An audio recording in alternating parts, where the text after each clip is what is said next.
Hey, everybody, what's going on? This is your man, Big B, Brian Hanley, and welcome back to Steelers Almighty. This is our scouting report edition of Steelers Almighty. Pittsburgh Steelers hosting the Cleveland Browns on Sunday. Look, it's a rivalry game, more of a rival for the Browns than it is the Steelers, but it's a division rival. And here's the thing, I get it that the Browns are 1-4. I totally understand. But this is a game, if we're being honest, and we really look at the matchup, which we're going to do today, is the Browns kind of do things very well that the Steelers have struggled against all year. So this game is going to be much closer than maybe a lot of people anticipate. We're going to break all of that down, but for Steeler fans that think that it's the Browns are 1-4 and it's the Browns, we're just going to walk over them. I would think again, this game is going to be tough because the things that the Browns do well, they actually do very well, and the things the Steelers don't do well, like I mentioned, the Browns excel in. So we'll break it down. Should be an interesting matchup to break down and also to see on Sunday. So before we get started, remember to like, follow, subscribe, continue to get in those comments section as always, and hit that notification bell so you know exactly when Steelers Almighty content comes out. Let's get into this, people. So first things first, the quick overview. We know the game is in Pittsburgh. We're playing against the Cleveland Browns. 67 degrees, but it looks like at this point, like there may be some clouds in the sky. May even have a rain shower or two during the football game. So we'll find out. So it's not going to be sunny like it's been most of the year for the Steelers. We'll see how all that plays out. But it's not going to be cold. So, but you might need a poncho to go to the game this week. The Steelers are favored by 5.5. That might be a little strong. Seems a little strong to me, considering once I dove into this matchup, I'm like, we'll see. Over under on this seems about right. 38.5. That seems about right for this matchup. So the personnel, as far as the Cleveland Browns are concerned, some offensive weapons. Look, they made a change at quarterback last week. Dillon Gabriel came in.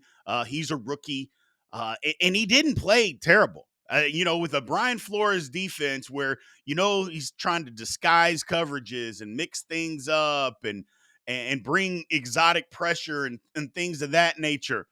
He didn't have a bad game. He was 19 for 33, two touchdowns, 190 yards, zero interceptions. I mean, for his first start, that's not bad. And yes, Cleveland lost, but it wasn't because of Dillon Gabriel. I mean, I'm not saying he lit the sky up, and threw for 350 yards and just diced the Vikings up, but he didn't play horrible, people. He just didn't. Quinshon Judkins, on the other hand, look, since he's actually gotten with the team and gotten up to speed, he's been running the football very well. 72 carries, 200 or 347 yards, 4.8 yards a carry, two touchdowns. He has been running the ball very well, running hard, getting downhill. Again, something the Steelers have struggled to stop for a lot of the season. The Browns do that well. Judkins can run the football. Jerry Jeudy. Now, Jerry Jeudy hadn't gotten off to the best of start, but you know what he's capable of. We remember him last year and the things that he did to us. Again, 15 catches, 197 yards. Not the start that he wanted, but things could change. Who knows? With the new quarterback, maybe they get on an even better page than what him and Flacco were on. We'll see what happens. And then David Njoku, we know about David Njoku. He's a really good pass catching tight end, 20 catches, 195 yards, touchdown. Steelers just got to do things again. The tight ends outside of one game, and it was the most recent game, but tight ends have given us trouble. So again, some things that Cleveland actually does well, the Steelers have struggled against this season. Now you move on to defense. Look, it starts, but it doesn't stop. A lot of times people, it starts and stops with no. It starts with Myles Garrett. And we know what Myles Garrett is, man. He is a beast. He can move all up and down the line of scrimmage, causing havoc. We've seen him. He's given the Pittsburgh Steelers fits for years. This year is no different. 21 total tackles, 4 sacks, 8 tackles for loss. He's trying to win another Defensive Player of the Year and live up to that big contract that he got. Steelers are going to have to deal with him. But it's not just him. Denzel Ward, to me, he's one of the more underrated cornerbacks in the league. Number one, he's the best cornerback that the Cleveland Browns have. And he's definitely, in my opinion, he's a top 10, probably a top 7 cornerback in the National Football League. He is that good. But here's the thing, and this just, again, Pro Football Focus. Now, we'll talk about the Browns as far as their defense. I mean, it's the number 1 or number 2 defense in the league. Pass defense is number 4. So it's not like they're giving up a ton of yards.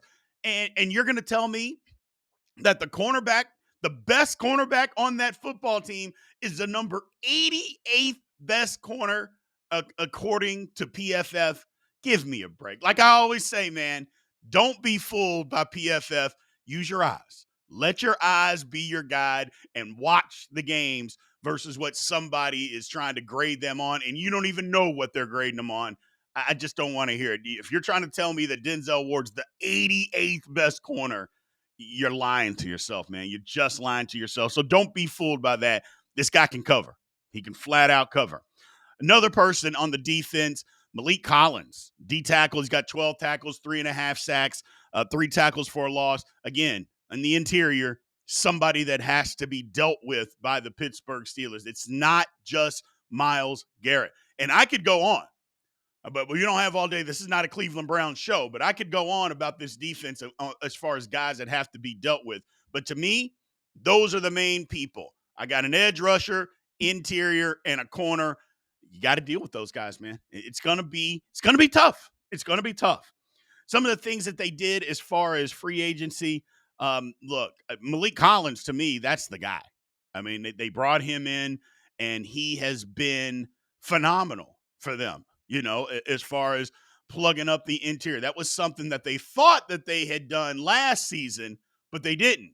You bring him in, yeah, it makes a difference, man. Malik Collins is doing his thing. I just kind of went over some of the stats that he had done. So I was going to say bringing back Joe Flacco, but Joe Flacco is no longer there. So there's that. As far as our draft picks, Mason Graham, again, interior, D tackle. He was a number 5 pick and has been playing pretty good.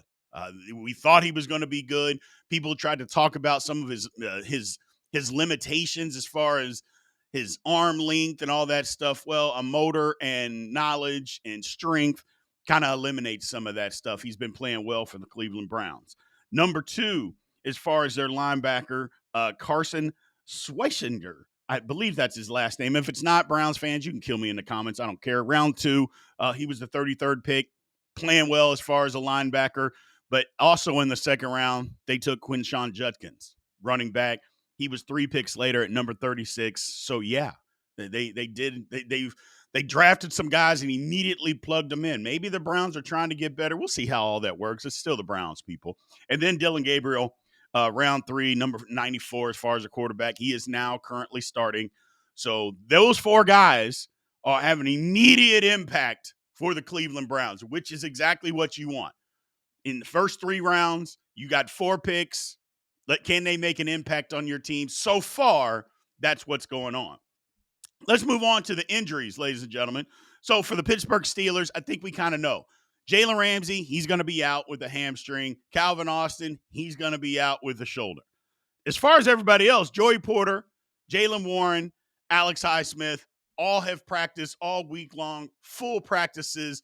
They are going to be in. Now, anything could happen between now and then. We thought Jaylen Warren was going to play 2 weeks ago. And then 90 minutes before, wasn't what the Steelers liked. They didn't like what they saw, so they held him out. So anything, like I mentioned, can happen with injuries. But I suspect that those 3 play, the other 2 sit out. Because, again, they haven't practiced all week. Moving on, as far as, Cleveland is concerned, Malachi Corley, he's been limited with a groin. Delpit had an ankle, but he's practiced in full, so I expect him to go. Myles Garrett, limited. He's going to go, that, with an ankle. Mike Hall Jr.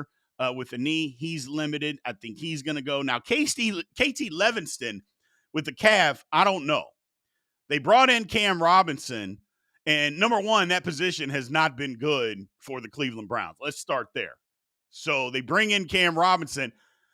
Maybe they want to put Cam Robinson in no matter what. Former first round pick. Um, I would say he hasn't met expectations. I would say that, but is he better than Levinston? I'm not sure. I'm just not sure. But Levinston has a calf, so we'll monitor that as we get closer to game time. If it's me and you said, "Hey, Big B, what do you think?" I think they want to put Cam Robinson in, and this injury gives them an opportunity to do that. They just traded for him. I would think that that's what they want to do because that position, like I said, it's been a revolving door. It has not been good. Greg Newsome, hamstring, he's limited. David and Jigbu, he practiced in full. He had a knee. And Denzel Ward with the hip, he was limited. I would suspect that all those guys play. The only one, like I mentioned, the KT Levinston, that would be the only guy that I think that's going to sit out. But again, monitor all of this. We won't really know the inactives, like I said, until 90 minutes before kickoff. So just keep your eye on it for both teams. Keep your eye out on it. Now let's go to some of the matchups here. Strength versus strength. Thought this one was pretty fascinating, and you really had to get into the weeds to look at it because my strength is the Steelers' offensive line pressure rate versus the Browns' D line pressure rate. Now I know the first thing you're going to say, Big B, what are you talking about? The Steelers' pressure rate? I mean, come on, they've given them 9 sacks this year, and they have.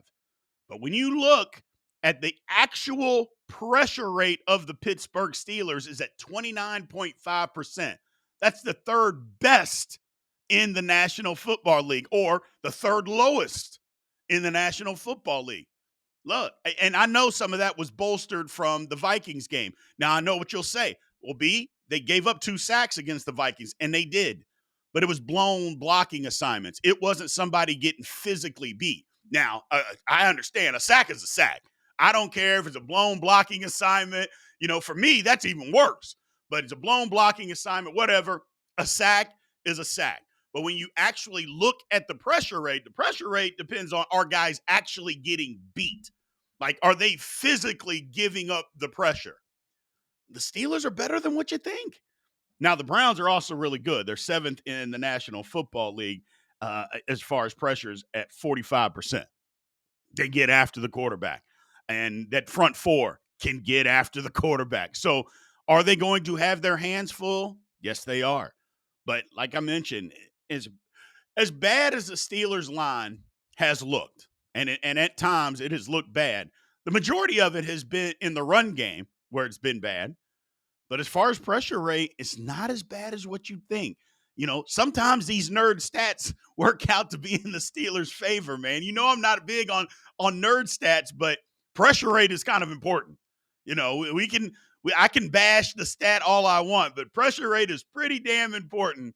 And yeah, the Steelers are the third best or third lowest in the National Football League at 29.5%. It hasn't been as bad as maybe what we think that it actually has been. You move on. Now, strength versus weakness. A Pittsburgh Steelers strength versus a weakness for the Cleveland Browns. Well, I think this one's easy. It's the Steelers pass rush versus the Brown offensive line. Again, the Steelers have 14 sacks on the season. And basically in the first 4 games, 11 of those have come in the last 2 weeks, which is insane to think about. But yes, 11 sacks in the last 2 weeks. That's a sack percentage. It's second in the National Football League at 9.21%. The Steelers are getting after the quarterback. Whether it's blitzing, whether it's just guys beating other guys, they are getting after the quarterback. And I'll just say this, Nick Herbig has been a gigantic part of that because they keep double and triple teaming TJ Watt. Somebody's got to get home. Nick Herbig has been doing his job, man. He's been doing his job. The Steelers have also been blitzing like crazy. I think as of right now, it's the 4th highest blitz percentage in the National Football League, which is what fans had been screaming about. Now you got to do it somewhat selective. You got to do it sometimes a little bit smarter than what the Steelers do, and don't be so predictable with it. But they have been blitzing, and it's been working. You go to the Cleveland Browns, they've allowed 11 sacks on the year. at a 5.3% clip. That's just 16th. So basically, middle of the road as far as giving up sacks on a sack percentage. So the Steelers have an opportunity here. And I just talked about the left tackle being a revolving door, and it has been. So Alex Highsmith, Nick Herbig, whoever lines up on that side, you're going to have some opportunities.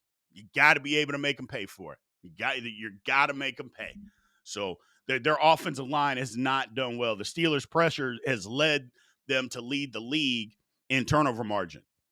I'm not saying every sack has led to a turnover, but when you're getting after the quarterback at that kind of clip, sometimes, first of all, you can cause fumbles, strip sacks. Secondly, you cause errant throws. Steelers lead the league in turnover margin, man, at 1.8 a game, plus 1.8 a game. I mean, if you do that, you can keep yourselves in a lot of football games. I'm not saying they're going to end up getting, like against the Patriots, 5 turnovers in a game. I'm not saying that. I'm just saying if you can continue to get 1 to 2 and you can win the turnover battle every week, you're putting yourself in a good position. Now we move on as far as a Steeler weakness against a Brown strength. I don't think this one, this is very easy. Steelers run offense versus the Browns rush defense. Lord have mercy. Look, the Steelers are 31st in the league at rushing. They average 80 yards a game. The only team worse is the Bengals, and we know how bad that offensive line is. And the 80 yards, that's a step up then based off the game against the Vikings. So maybe it's a sign that the run game is getting better. Okay, fine. But I know what it is right now, 80 yards. Browns, number 1 in the league, giving up 75 yards a game. They don't give you much running room.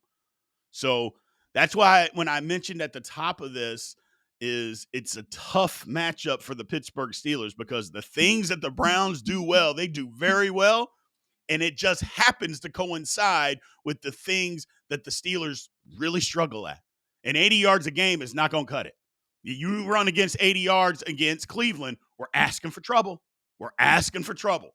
So the offensive line has to pick it up. Look, the priorities of the last game, and like I said, the run game has gotten a boost in the last game. Some of the things that they did, moving Spencer Anderson in 12 personnel, putting Darnell Washington out there more snaps than what he had been playing. That helps. But the Browns saw tape. They're going to be ready for that. And the Steelers can't just constantly line up in that and think that they're just going to beat the Browns doing it. Or maybe they are. Maybe that run game and that package is really good. And the Steelers are like, yeah, we can keep doing this. And as long as we have an imagination as far as running the football, and don't be so predictable in the plays and the formations, then yeah, we can keep those guys out there. Now it's going to stink again, Jonnu Smith and Pat Freiermuth not seeing the field enough. But I think I'll speak for Pittsburgh Steeler fans. If we can run the football for 130 yards, and possess the ball like we did against the Vikings, I think the Steeler fans are going to take it.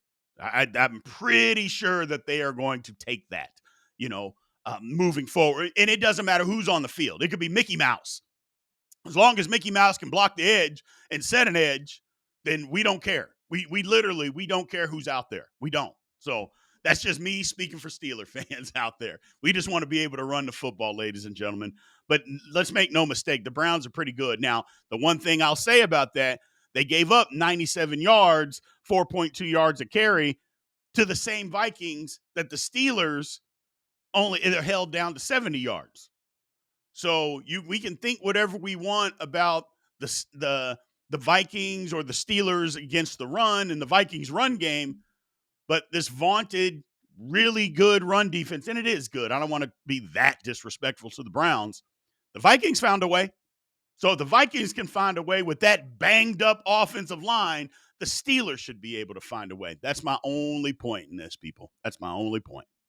All right, everybody. Now we got a special guest. We've had him on before. We're going to have him on as many times as we need to, man. I like having him on this show. Former first-round pick, former Pittsburgh Steeler offensive line great, Mr. Wayne Gandy joins the show to talk about the Pittsburgh Steelers and this matchup with the Cleveland Browns. First off, Wayne, how you doing, my man? Well, I'm going by QB2 this Ooh. show for the Cleveland Browns. I'm QB2. So I'll be, Oh, I love it. might as well try. Everybody else gonna get a little look. I might as well go get mine and see what's up. Everybody. It's I can't be unbelievable what is going on. I can't be any worse than the rest of them out there right now. No, no, it is wild what's going on there, man. I mean, we'll get into it, but Lord have mercy. But it's the Browns. It is what it is. So so Steelers bye week early this year. Um, as a NFL vet, Wayne, as somebody that understands bye weeks, is it was it a good time for it to come early? I know a lot of times people say, you want the bye week a little bit later on, but with the Steelers banged up the way that they have been banged up, especially on defense, did this come right on time? I think it did for them. To Yeah. answer your first question, I am more of it. I think a lot of guys are, like to get 6, 7 games under your belt Mm-hmm. before you take that bye week. So it doesn't seem so far away from the finish line when you Right. come back.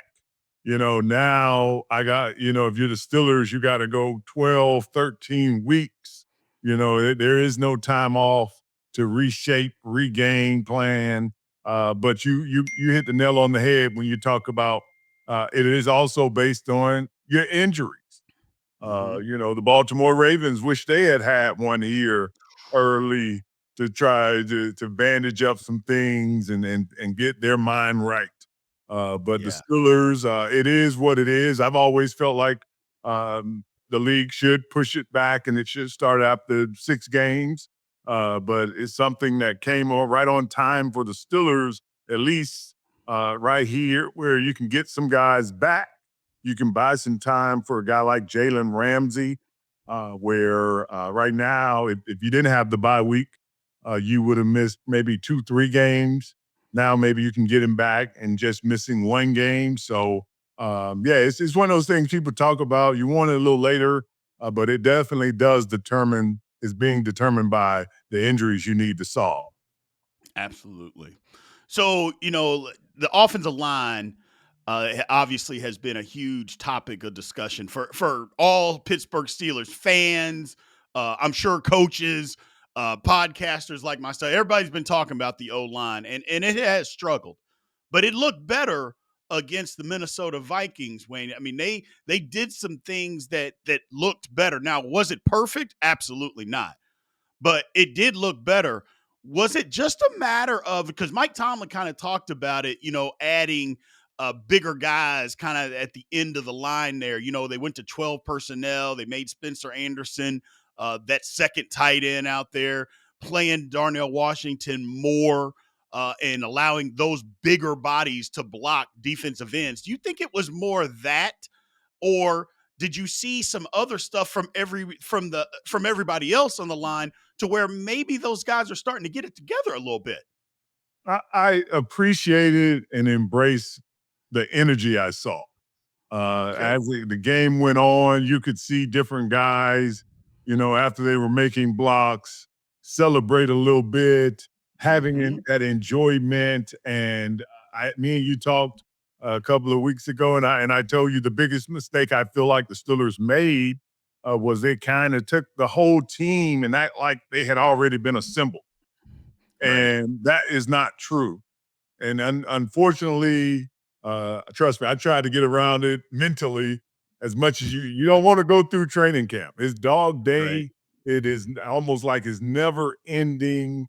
But the thing about it, if you're not a cohesive unit already, then you actually have to go out and you have to take on these preseason games and get good at your craft.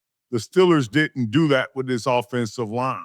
So you basically, in my opinion, you're seeing them get better on a function of they're finally getting around to playing the games. Now, in the Steelers' case, we're fortunate enough to be 3-1 Right. at that point with them developing, but definitely last we saw, across the pond. I saw better energy. I saw better execution. I saw first steps that were crossing the line and not just getting pushed back.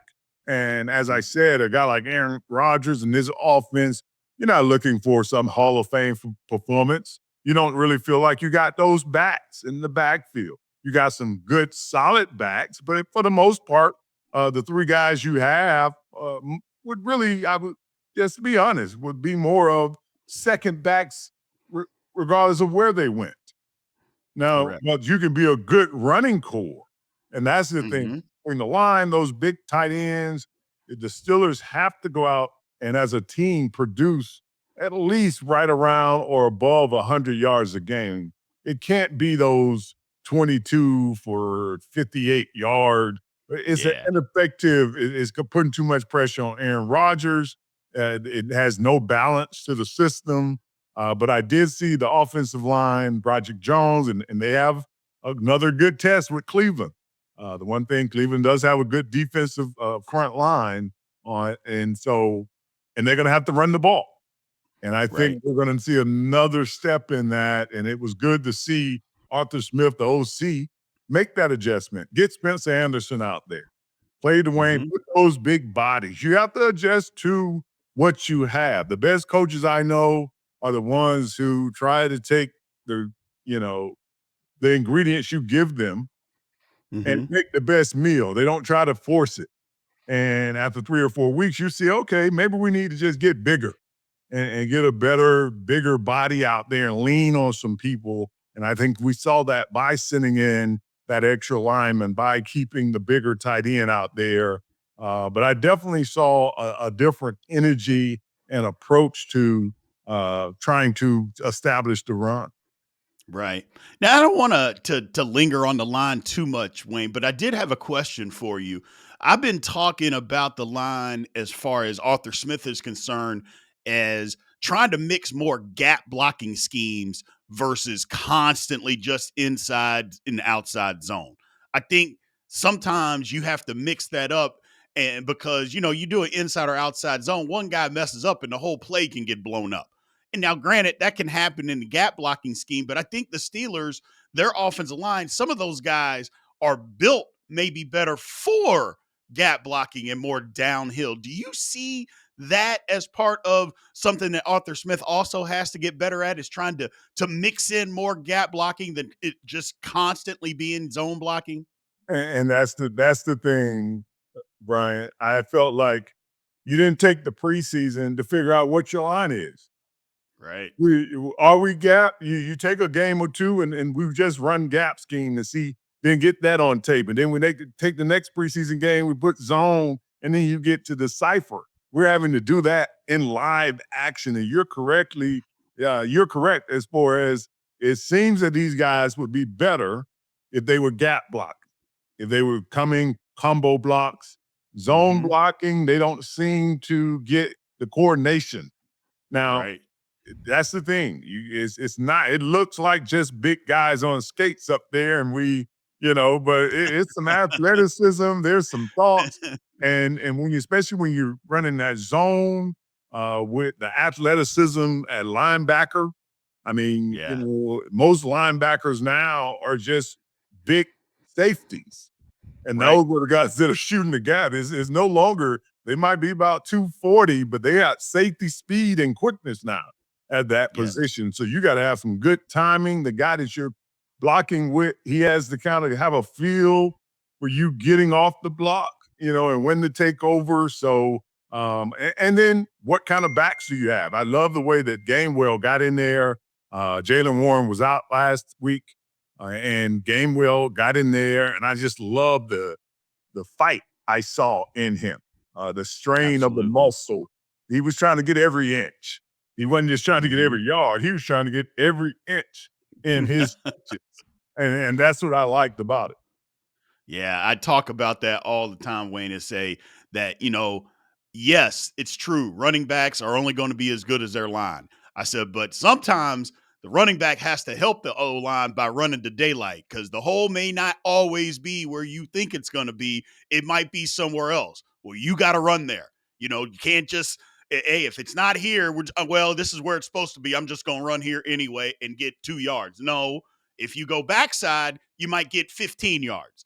And Gainwell did that. Now, Jalen Warren does that too, but I just thought Gainwell did a real good job against Minnesota of just kind of, okay, yeah, this is where the hole is. I'm just going to go there, and I think more running backs have to do that, not just with the Steelers, just in general, because a lot of times people look at offensive line play. And again, I don't want to just get stuck on that. We'll move on. But sometimes they look at it and they think, well, the line stinks. I'm like, well, hold on. Running back stinks too. You got to have some vision. There's nothing here, but there's a lot over there. Just go over there. It's okay. Nobody's going to be mad if you don't run for 2 yards here where it's supposed to go and you run for 15 somewhere else. I promise nobody's going to be mad about that. There's So, I call high school games, and one of the big compliments you can give a running back is to have great vision, elite yes. vision. That will propel you further than you think it will. It's not just being able to show that toughness, but you do have to find those cut back lanes, that soft shell. You got to have that vision to be able to see, oh, the weak linebacker overran. Let me cut back into that lane. So you're exactly right, B. Absolutely. So, moving on to the defense, just real quick. Last week, the defense got better. The front seven. Now, granted, the back end wasn't great. They gave up a lot of yards. There was still miscommunication. But the problem that a lot of people have had, and myself, and we've seen it, Steelers haven't been able to stop the run. They did that against Minnesota. Now, there were 3 offensive linemen that were out, Wayne. I mean, you can't get around that. The guys, Hey, it's the but NFL. Hey, that line up, see now line up. that is what I'm talking about. That's what I've said. I go, because here's the thing. First of all, against the Steelers had all those DBs out. They didn't make Minnesota stop throwing the football. I go, and they threw the football for a whole bunch of yards. Okay. Just because those guys are out, would you prefer the Steelers D or front seven look bad against those guys? No, they dominate them. That's what they're supposed to do. It's the NFL. You're there for a reason. I get it that guys are better than others, but I don't think that's our fault. I thought the guys looked fine. I thought they looked good. Not fine. I thought they looked good. Yeah, I've been telling everybody you keep that same expectations, but you have to embrace how you're going to get there. And nobody remembers who was missing in most Super Bowls. Mm-hmm. There's That's nobody right. sitting there. You got 53. That's why they call it a team, a squad.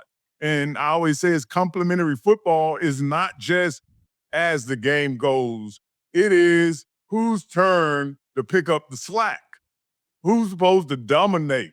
Okay, when they missing a key guy, if they missing a key receiver, as a coordinator, I should be able to be like, hey, they don't have their number 1 or number 2 receiver. We're gonna play more man.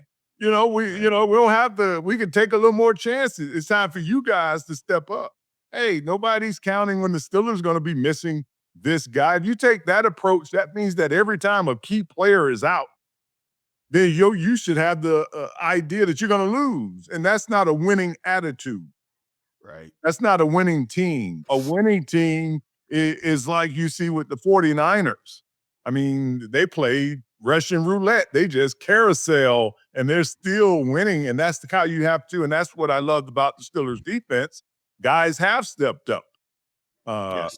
Nick Herbig, Cole Holcomb, these guys have had to play multiple, even in the secondary. Jalen Ramsey and those guys have been without Joey Porter Jr. Alex Highsmith went out. It is the next man. It's a team thing. And I just know that, with television and how we report on it, it seems like it's just about the one guy. But injuries, especially outside of your quarterback, are a weekly thing. You're always negotiating the injury. Very few games where you play feeling 100%. Even when you're playing, there's something you're out there that got some extra tape around. So people, I've heard that. Oh, they were missing this. Hey, and you know, That's how I am, man. I'm like, am I too supposed? bad, so sad. I'm sorry. Yeah, am I not supposed to beat Kansas City if Patrick Mahomes is not playing? I'm supposed to. Oh, well, it don't count. No, it does count. Just It like does count. anyone else on any other day. And you're supposed to have capable backups. The thing about Yes. backups versus starters, it's not just money. It's not even talent. It's consistency. Hmm. Your starter is your backup. A lot of times is just as good as your starter. He's just not as consistent. And every backup should be able to get you through one game. I Right. should be able to take this field without whoever is supposed to be the man, and you can give me one game. The backup quarterback should be able to win one game. The next game, or I shouldn't just feel like without a person, we're going to fall off. So I thought the Steelers' defensive front and linebackers. The thing I've noticed is guys like Patrick Queen, Peyton Wilson, they're playing more downhill. Ever since Hmm. that Jets game, right or wrong, they're not waiting. They're reminding me of the old Steeler, Levon Kirkland, Earl Holmes when I was there. Those guys, they're not going to wait. They're going to go meet that guard in the backfield when he's pulling, and those kind of plays. So I love the aggressiveness of the linebackers. Yeah, they played a lot better against the run, and like you said, they were just more aggressive. Saw a ton of run blitzes and just a lot of different things to kind of get Minnesota off schedule, which they'll have to continue to do out throughout the year. Turning the attention to the Browns, we talked about it. You mentioned it at the beginning. This quarterback thing that the Browns. QB two. I apologize, QB2, man. I just first off, now Wayne, I have paid attention to the NFL for a long time. I have never seen a team trade their backup. I mean, he had started 4 games for him, or 4 games for him. They trade their backup quarterback to an in-state divisional rival 5 games into the season when that rival, they're literally their ship is sinking because their quarterback, they are playing a backup quarterback and he can't get the job done. Have you ever seen that before? No, I haven't. I think, I tell people if we win this game Sunday, the biggest thing Cleveland helped us out is figuring out who's the quarterback. They Yeah. gave us a week to get Dylan Gabriel on tape. So they made that move so we didn't have to. And then the guy we thought they might replace him with that we got to watch some film on, you trade away. So you gave us some film on the new guy. You got rid of the first starter. So we can hone in a little better. And they trade Joe Flacco down the road. I mean, he probably rode his bike from Cleveland to Cincinnati. He just biked over, getting loose at 41. He, whatever, 39. He probably just biked over. And it's just with Cleveland in that situation. To me, it signified we're getting ready for 2026. Gotcha. That's That's what really I said. that's what it really said to me. At 1-4, and maybe this might be the one time that they are doing the right thing, not tanking, but realizing this is not the team. We're not going to make the playoffs. I see they traded a cornerback. I Hmm. want to say Newsom. I Yep. forget it, today. And, he's on the last year of his deal. They picked up, the same kind of salary swap, but the guy from Jacksonville is under contract to it. To me, you starting a team is going to start. I wouldn't be surprised if they didn't get rid of Myles Garrett.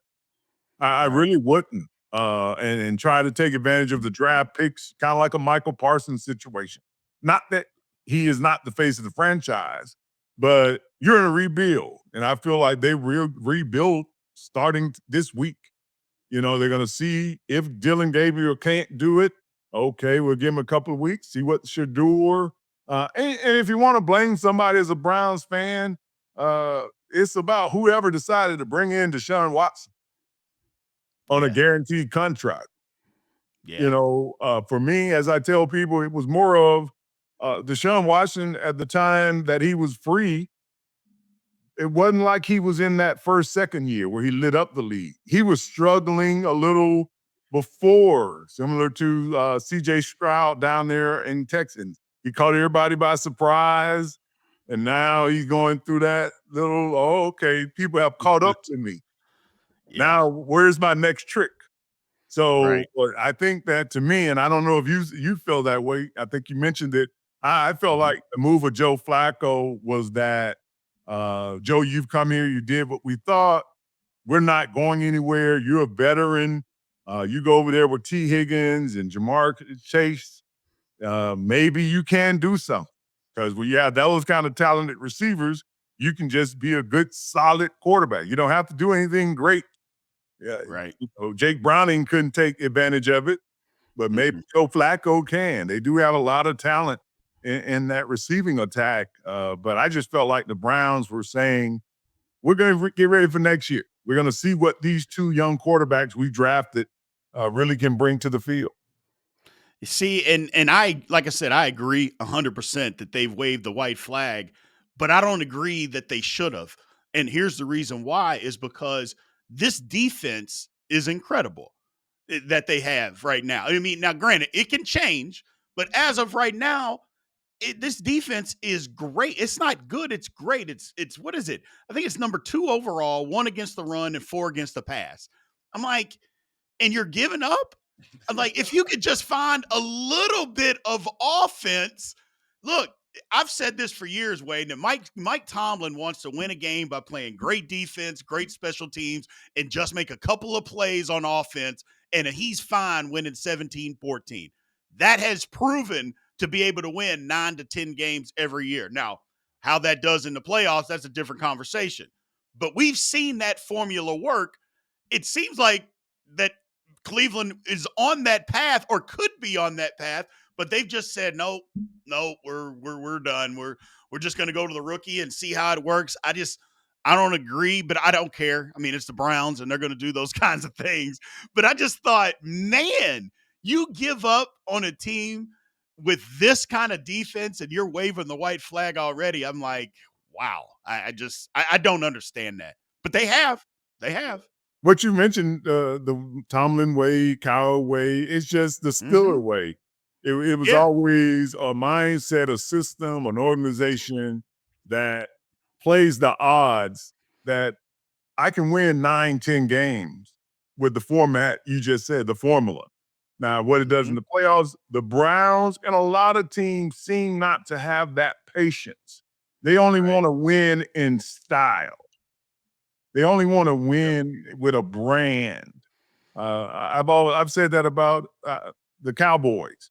They got lost in the Troy Aikman era and the time that they were winning. They were just trying to win football games. Correct. You know, it's 3rd and 3. They're just going to hit Michael Irvin on a slant and get the first down or the tight end. That's how the Steelers move. The Browns, it seems like they always want to do it with some kind of flair. They change the personnel. They bring in big names, and they just have no patience. No, they don't. So moving on, obviously the Steelers gonna have to deal with Miles Garrett in that defense. Just specifically, real quick on Miles Garrett, do you just say to hell with it? We're going to put 2 people on him no matter where he goes this week. Yes, you have to you have to do two things with a guy like him. You have to make sure each and every play, the tight end, the running back, the guard is always helping the tackle. Their first responsibility is towards this tackle. The offensive coordinator has to run the scheme that way as much as possible. And as I have told people, you got to run the ball at him. I've Mm-hmm. always felt like guys like him, even though he's good against the run, you chip on him and hit on him and wear on him, you know, and try to help Broderick Jones out as much as you can. If he tries to hide on them, that's you check, you know, but everybody has to be conscious that I don't care how fast you get out running back, your first responsibility is to check. Right. If you don't get out, you don't get out. Aaron Rodgers is a veteran. He understands that. Trust me, he'd rather you pick him up than to let him hit you, you know, and prove and make another defender. You know, one thing Cleveland does do defensively, they're aggressive defense. They've never shied away in a long time from playing a lot of single high safety and Mm-hmm. bringing pressure. They will play a lot of man. You know, they will take that chance and try to get pressure on you and generate with that running back, and they're going to do those kind of things because that's what you do with a Yeah. star player like Miles Garrett. You Right. make the back have to go pick up somebody else. You bring that line backer up and hug him in there, make the protection change where that back ends up inside and Miles can work to the outside. But it's the same approach that teams take with TJ Watt. When you have, and that's why you need an Alex Highsmith or Nick Herbig to balance the field. That you can't just pick on one player, but definitely just take him out the game and see what happens. Right. That's kind of what I think. Teams do it to TJ constantly. We just need to do the exact same thing. Look, they've played better. Look, this is not a game that people should just be overlooking. Look, I know I make fun of the Browns and I laugh at them all the time, but this can be a dangerous team if you allow them to be. Because again, defense is something that always travels, and if you play good defense, whether your offense is that good or not, if you can stop people from moving the football, you always have a chance. I think it's important the Steelers get out quick. They get out early and do some of the things to kind of eliminate what you talked about, that pressure. Go to the quick game on offense. Get DK Metcalf involved early. And then, like you said, run at Myles Garrett. He's going to make plays. There's no doubt he's going to make plays. He's just too good not to. But at the same time, you can't shy away. And I always feel like he's better chasing down plays. When you try to run away from him, I think he's better at chasing plays down. So make him fight through 2 guys, 3 guys, whatever, when you run that direction. I think this is actually going to be a good football game, Wayne. I know a lot of Steeler fans think that, we should just blow them out. I'm like, first of all, it's the NFL. How many blowouts do you see? Like, that doesn't happen very often anyway. But I just think the way they play defense, I think this game is going to be a lot closer than what maybe a lot of Steeler fans think that it will be or should be. Yeah, I think it's a team because the Steelers are every Sunday, we can't take anybody for granted. We don't Mm-hmm. have enough offensive explosion to be able to take that kind of approach. We don't have, the Bills. We don't have the Chiefs. We don't have that. We have a team that, when focused and don't beat themselves and healthy, can go out and win and beat anybody. But we don't have enough, what I feel like is talent offensively to ever overestimate ourselves. Like we could just ring up a victory. Right. The key is you hit on it, start earlier. You always regardless of when it's a rookie quarterback, you want Mm-hmm. him to play from behind. You want him to be down 10-0, 13-0 chasing, needing pressing. That's when the mistakes happen. That's when the interceptions happen. When they're having to play from behind is in a hostile environment and the Browns want to be the Steelers. Let's be honest. And that's why the Browns always gives the Steelers a great game. Yeah. It has a little bit. I'm from the Auburn, Alabama rivalry, and it has. You can forget the record. Even if you can, don't listen to, they're a 6 point. No, it's going to be a tight, it might come down to somebody blew a field goal. And that's Yeah. the thing when you watch this game, and I think it's going to be tighter unless the Steelers coming out of the bye really just go out early. I think if they can get up 13 or 2 touchdowns early and let the defense hunt, because one thing, like you said, with the Browns, they're tough against the run, but they're great in 3rd and long. And Yes, that's they what they are. really want to do. They want to force you to 3rd and long. They're not good. When you keep them in 3rd and 2 and 3, they are they're really a bad defense. But when they can get enough on 1st and 2nd down to get to that 3rd and 6, 3rd and 7, they're an exceptional defense. And that's why I said we got to run the ball. We got to use that short passing game to create that, get 4 or Yeah. 5 yards. Now, they're on your turf. Absolutely. Absolutely. Well, Wayne, man, again, I want to thank you very much for giving us your time today. I know you've been on before, but that doesn't matter. Tell everybody all the good stuff that you're doing and where they can find you, my man. You can always go on the Sports Jock Show. That's JOC.com and catch me twice a week, Monday and Thursday. I'm on the Pittsburgh Steelers Swad Show. that I do right after the games on Sunday, and we do another show, pre-show on Wednesdays at 8 p.m. And if you like high school football, as I said, here in Georgia, some of the best high school football that you're going to find tomorrow night, 7:30 GPB. Absolutely. Well, we appreciate you, Wayne. Again, thank you very much for taking the time to be with us, my man. Anytime. So, the outcome to this look, um, first off, the game is in Pittsburgh. I that has to have an advantage. We haven't been at home in a while.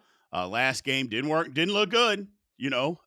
Playing against Seattle, but I think that crowd is going to be number one because we haven't been there a while. I think this crowd is going to be raucous. It always is, but I think it's going to be even more because you know how Steeler fans, you know how we are. We miss our team, man, and now they're coming back home against the Browns. It's going to be crazy in there, absolutely crazy. As far as the coaching, look, I know Stefanski has won some coaches of the year, but when you coach Cleveland and you have some semblance of some success, yeah, you can win coach of the year. And that's not a discredit to him. It's just the truth. It's the truth. But ask Cleveland Brown fans how they feel about him right now. And maybe they feel about him where a lot of fans feel about Mike Tomlin. I don't know, but you're crazy if you think I'm going to take Kevin Stefanski over Mike Tomlin. And my only example is, would you want to trade coaches? I guarantee you the Cleveland Browns would say yes, and the Pittsburgh Steelers fans would say no. That's why I would take Mike Tomlin over Kevin Stefanski, period, end of story. Now, as far as the history, look, I could get into the numbers and exactly how much the Pittsburgh Steelers have dominated this series. I don't need to do that. I think anybody that has followed this team or both of these teams over the past decade can kind of tell you how this has gone. Now, I will say this, the Browns have been able to figure out ways to win games, that maybe they shouldn't, or games and split in seasons that were like, how is this happening? You know? So I will say that. But the Pittsburgh Steelers, let's just say over the last 20 years, have absolutely dominated this series. I could get into how Ben Roethlisberger owned every game in Cleveland. I mean, he did. But let's just take it from the last 20 years. And I know Browns fans are going to want to go back to the beginning of time. I'm not going back to the beginning of time, people. I'm just not going to do that. I don't care to do that. And something that happened 50 years ago has no bearing on what's happened in the last 20. The bottom line is the Pittsburgh Steelers have owned this series. Browns fans know it. Steeler fans know it. Everybody knows it. Let's move on. Period. End of story. Now, as far as rosters are concerned, now look, defensively, and we'll start defensively, it's tough for me to say that the Steelers have a better roster. Now, again, let's take the rosters for what they are, what's going to be out on the field on Sunday versus guys that are not because of injury. And if you talk in those terms, Cleveland has the better roster. They just do. Doesn't mean that it plays better collectively as a whole, but hasn't it? I think it has. Now we go to the other side of the football as far as offensive players. I think the Steelers have an advantage. And I think it's a distinct advantage because I think they have an advantage, a big advantage at the quarterback position. We don't know that much about Dylan Gabriel yet. I know he didn't play bad the first game, but I don't think there's a person alive that would say, hey, you got one game. Would you take Aaron Rodgers or Dylan Gabriel? Okay. Go to running back. Judkins is good. Steelers have a couple that are better. Maybe not better than him, but collectively, the group, Pittsburgh Steelers have a better running back room than the Browns. The Steelers' offensive line is, to me, collectively better than the Browns' offensive line. So the wide receivers and tight ends, better collectively than the Cleveland Browns. So the matchups are pretty close as far as the rosters are concerned, excuse me.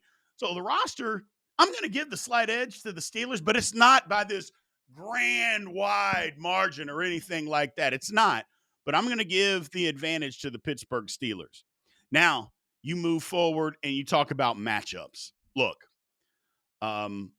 I talked about the run game. Steelers got to be able to run it. The Browns don't let you run it, but they also don't let people throw it. So, and the Steelers haven't been. I mean, it's not like they're lighting it up. But you go to the other side of the ball, I think the Steelers have the advantage. So if it comes down to it, I'm going to say the Steelers again have a slight advantage as far as all the matchups everywhere you look. But again, it's not this big wide margin. It's just not. You got to throw the record out when you talk about this, and which brings me to the outcome of this game. Like I mentioned, I think this game is super tricky. Super tricky. But Mike Tomlin's been pretty good after a bye. He's also pretty good against rookie quarterbacks. We're going to see, is that going to stay the same? Is it going to be able to continue for the Pittsburgh Steelers? The bye actually came at a good time. They got some guys back, got a week off. Now, ask me that question 8 weeks from now. Will I still be saying that the bye came in a good time? Probably not, but it is what it is. We can't change it. I can't do anything about it. But the bottom line is, I think the Steelers are a better football team overall. I think they're a better football team. I don't think this is a high-scoring game. I think we saw, 38 and a half, the over-under. So I think it's going to be low scoring. But I think the Steelers pull this one out. I don't think they get a lot of points, but I think they get enough. I think 19-14 Pittsburgh Steelers win over the Cleveland Browns. So that's the way I see it, ladies and gentlemen. I think the Cleveland Browns are going to put up a fight, may even get out early against the Steelers. But I think eventually, in the end, the Steelers are going to win. But this is not a game, like I mentioned. It's just not. It's not one that we should take lightly. Fans shouldn't take lightly. And if it's a close game and we win, look, we're not built to blow teams out. I know that's what we want. I know a lot of people thought, hey, we got to blow out the Vikings. Maybe we should have. I mean, we were up 24-6. At some point, you got to put a team away. And I think that's more important. Just put them away versus worrying about the blowout. Steelers aren't built like that. They don't possess the offensive firepower to just be blowing teams out of the water. Cleveland's also got a really good defense. Jim Schwartz, as a defensive coordinator, pretty good. So I'm not sure we're even going to be in the realm of trying to blow them out. Bottom line is, just win the game. That's all we need to do. Just go win the game. I think the Steelers can do that. So I appreciate everybody, man. Thank you again, as always, for being here and showing up. Remember to like, follow, subscribe. Continue to get in the comments. Always hit the notification bell so you know exactly when Steelers Almighty content comes out. Until next time, aloha.